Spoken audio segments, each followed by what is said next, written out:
श्री विभीषण जी महाराज भी जब भगवान की शरणागति करते हैं तो समुद्र के तट पर आकर के यही कहते हैं वानरों से कि सर्वलोक शरण्याय राघवाय महात्मने निवेदयत माम क्षिप्रम विभीषणम उपस्थितम। प्रभु श्री राम से निवेदन करो, विभीषण शरण में आया है और उनकी शरण में आया है जो सर्वलोक शरण्य है, समस्त लोगों को आश्रय देने वाले हैं, समस्त लोक जिनके आश्रित रहता है, सर्वलोक शरण्याय। प्रभु शरण माने रक्षक और रक्षक भगवान है। इस विषय को लेकर हमारे आचार्य श्री लोकाचार्य स्वामी पाद ने एक ग्रंथ लिखा है जिस ग्रंथ का नाम है प्रपन्न परित्राण। और उस प्रपन्न परित्राण में अनेक युक्तियों के द्वारा भगवान ही एकमात्र रक्षक हैं यह विचार किया। केवल उसकी थोड़ी सी बात कहेंगे कि अगर कोई ये मानता है कि भाई रक्षक है तो इसका भी अपवाद है। एक भाई रावण भी था जिसने अपने भाई विभीषण को मार करके घर से निकाल दिया, इसलिए निस्संदेह भाई रक्षक होगा ये हम नहीं कह सकते। पिता रक्षक होगा क्यों? बोले पाति रक्षती थी पिता। बोले तो एक पिता हिरण्यकश्यपु भी था जिसने अपने पुत्र प्रहलाद को मारने में कोई कमी बाकी नहीं रखी, इसलिए ये नहीं कह सकते कि पिता रक्षक है। मां रक्षक होगी और मां के रक्षकत्व में बड़ी बड़ी सूक्तियां हम कहते भी हैं, पुत्रों को पुत्रो जायेत तदपि माता कुमाता न भवति। लेकिन वो जगन माता के लिए घटित होता है, परंतु लोक में देखा जाता है एक मां कुंती भी थी जिन्होंने अपनी लोक लज्जा के लिए अपने नवजात शिशु कर्ण को ले जाकर के नदी के तट पर फेंक दिया। कैसे कह सकते हैं कि मां रक्षक हो? अगर ये कहें कि देवता रक्षक हैं, बोले जो देवता अपनी रक्षा नहीं कर सकते वो हमारी क्या करेंगे? जब देवताओं के ऊपर विपत्ति आई तो देवता भी किसकी शरण में गए? जय जय सुरनायक जन सुखदायक प्रणतपाल भगवंता, भगवान की ही शरण में गए। बोले देवताओं के भी देव श्री ब्रह्मा जी महाराज वो रक्षा करेंगे। बोले ब्रह्मा जी जब अपने वेद की रक्षा नहीं कर पाए, दैत्य उनका वेद ही लेकर के चला गया। वेदापहार गुरुपातक दैत्य पीड़ा व्यापद विमोचन महिष्ठ फल प्रदानैः। भगवत पाद श्री यामुनाचार्य स्वामी जी महाराज आलवंदार स्तोत्र में कहते हैं कि वेदापहार, ब्रह्मा जी के वेद का अपहरण हो गया तो ब्रह्मा जी भी भगवान की ही शरण में गए। गुरुपातक, भगवान शंकर को गुरुपातक लग गया, ब्रह्मा का शिरच्छेद किया तो ब्रह्मा का शिरच्छेद करने पर उनको भी ब्रह्म हत्या लग गई, गुरुपातक लगा तो ब्रह्म हत्या का विमोचन भी भगवान के सन्निकट ही जाकर हुआ। दैत्य पीड़ा, भागवत में कथा है बृकासुर दैत्य भगवान शंकर को जब भस्म करने के लिए दौड़ाया तो उस समय भगवान ही उनके भी रक्षक बनकर के आए। इन समस्त उद्धरणों के माध्यम से यह सुतराम सिद्ध होता है कि भगवान ही एकमात्र सर्वलोक शरण्य है। श्री राम शरणम समस्त जगताम रामम बिना का गति। और राम जी के बिना कोई गति भी नहीं, कहां जाओगे?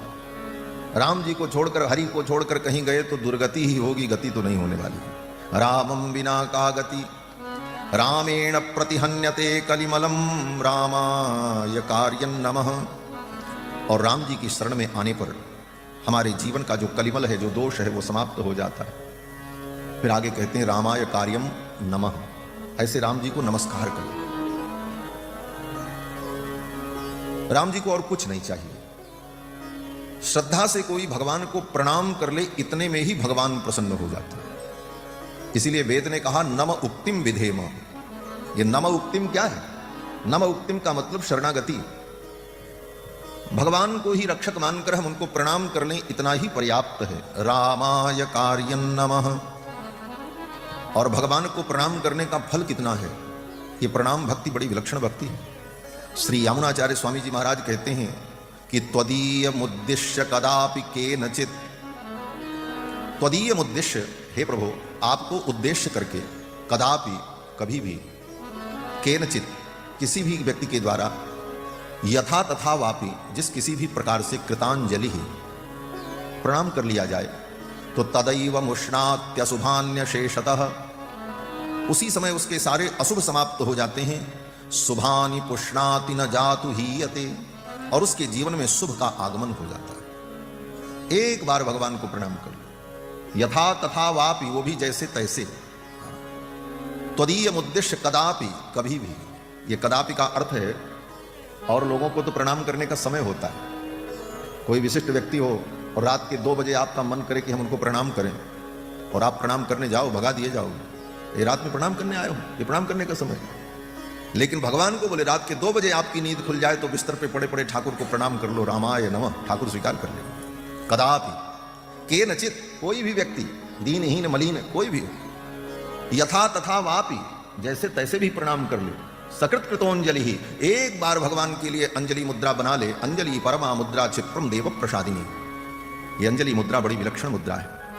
क्षिप्रम देव प्रसादिनी, ये शीघ्र देव को प्रसन्न करने वाली। तो भगवान को प्रणाम कर ले, इतना ही पर्याप्त है। रामाय कार्यम नमः, हमारे पूज्य आचार्य चरण कहते थे, रामाय कार्यम नमः, प्रणाम तो राम जी को ही करो। क्यों बोले? प्रणाम का महत्व तो भगवान समझते हैं।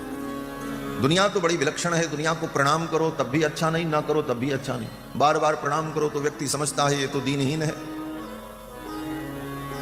और ना प्रणाम करो बड़ा अभिमानी है, प्रणाम तक नहीं करता। लेकिन भगवान को बोले, भगवान को आप चाहे जब प्रणाम करो, और प्रणाम के योग्य तो भगवान ही। बोले महाराज, भगवान को छोड़ करके और किसी को हम प्रणाम न करें तब तो संसार का व्यवहार ही नहीं चलेगा महाराज। लोग कहेंगे बड़ा अभिमानी हो गया, किसी को प्रणाम तक नहीं करता है। बोले प्रणाम सबको करो, लेकिन प्रणाम करते समय ये भाव रखो कि जो सामने खड़े हैं, जिनको हम प्रणाम कर रहे हैं, इनके हृदय में हमारे राम जी बैठे हैं, हम तो उनको प्रणाम कर रहे हैं। सर्वांतरयामी राम को मैं प्रणाम कर रहा हूं। सी राम मैं सब जग जानी, करहूं प्रणाम जोरि जुग। रामाय कार्यं नमः, रामात्रस्यति काल भीम भुजगो, रामस्य सर्वं वशे। और राम जी के चरणों में अगर आपने प्रणाम कर लिया तो चिंता मत करना। क्यों? बोले राम जी से काल भी डरता है। रामात्रस्यति काल भीम भुजगो, और राम जी से ही नहीं डरता है, राम जी की कथा से भी डरता है। ये काल जो है राम जी की कथा से भी डरता है। काल ब्याल मुखग्रास त्रास निर्नाश हेतवे, रामात्रस्यति काल भीम भुजगो। ये काल भी राम जी से डरता है, इसलिए राम जी के चरणों में प्रणाम किया तो काल से भी डरने की आवश्यकता नहीं है। काल के बिगर से न डरना चाहिए, काल के बिगर से न डरना चाहिए। जैसे रखे राम की रहना चाहिए, जैसे रखे राम की रहना चाहिए। जैसे रखे राम की रहना चाहिए, जैसे रखे राम की रहना चाहिए। सीताराम सीताराम कहना चाहिए, सीताराम सीताराम कहना चाहिए। जैसे रखे राम की रहना चाहिए, जैसे रखे राम की रहना चाहिए। चाहते आराम हो तो रोज ही सुबह शाम, चाहते आराम हो तो रोज ही सुबह शाम सीताराम सीताराम कहना चाहिए, सीताराम सीताराम कहना चाहिए। चाहते आराम हो तो रोज ही सुबह शाम, और आराम सबको चाहिए, सब आराम ही चाहते हैं। और आराम का एक ही उपाय है, बोले क्या? बोले राम की शरण में आ जाओ। आराम की तलब है तो एक काम कर, आराम की शरण में तू राम राम कर, बस। सीताराम सीताराम कहना चाहिए, सीताराम सीताराम कहना चाहिए। जैसे रखे राम की रहना चाहिए, जैसे रखे राम की रहना चाहिए। अनुकूल प्रतिकूल दोनों ही कुलों के मध्य, अनुकूल प्रतिकूल दोनों ही कुलों के मध्य, अनुकूल प्रतिकूल दोनों ही कुलों के मध्य, अनुकूल प्रतिकूल दोनों ही कुलों के मध्य, सरिता समान सदा बहना चाहिए, सरिता समान सदा बहना चाहिए, जैसे रखे राम जी रहना चाहिए, जैसे रखे राम जी रहना चाहिए। रहो सदा शान से भरोसे भगवान के, रहो सदा शान से, भरोसे भगवान के, रहो सदा शान से, भरोसे भगवान के, रहो सदा शान से, भरोसे भगवान के, काल के भी डर से न डरना चाहिए, काल के भी डर से न डरना चाहिए, जैसे रखे राम जी रहना चाहिए, जैसे रखे राम जी रहना चाहिए। देह का ध्यास छोड़ ममता से मुख मोड़, देह का ध्यास छोड़ ममता से मुख मोड़, देह का ध्यास छोड़ ममता से मुख मोड़, देह का ध्यास छोड़ ममता से मुक्त मोड़, होके मुक्त मैं